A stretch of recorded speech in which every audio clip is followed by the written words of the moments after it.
To be a good partner with a customer, I think it's critical to do a couple things. One is that we're not just trying to provide, a service like print this part, right? We're trying to solve a problem. So to be a good partner with a customer, the customer can bring us something saying this doesn't work, it's not strong enough, it's not cost effective, the supply chain is complicated.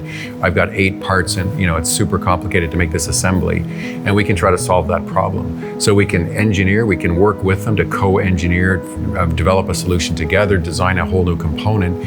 And then we can take that, we can develop the powder technology, we can figure out which printers to use, we can figure out the post heat treatment process, machining process, so we can solve a problem, and then we can figure out all of the fabrication, manufacturing technology required to make it, and then we can scale it up to full production. So I think to be the good partner, you have to bring to the customer a bunch of things. You have to bring all of the knowledge of AM, you have to bring the technology, right? The knowledge of what do different printers do, what do different processes do, what do different powders do, how do they react? And one of the things Burloak has that very few people has is we have thousands and thousands and thousands of data sets.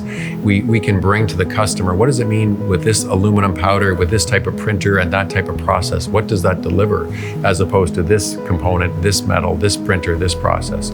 So we bring a depth of knowledge around additive, a set of data around additive that very few people in the world have. I'm Colin Osborne. I'm the president and CEO of Samuel Son & Company, and we think that additive manufacturing and Burloak Technologies is really going to be one of the cornerstones in manufacturing.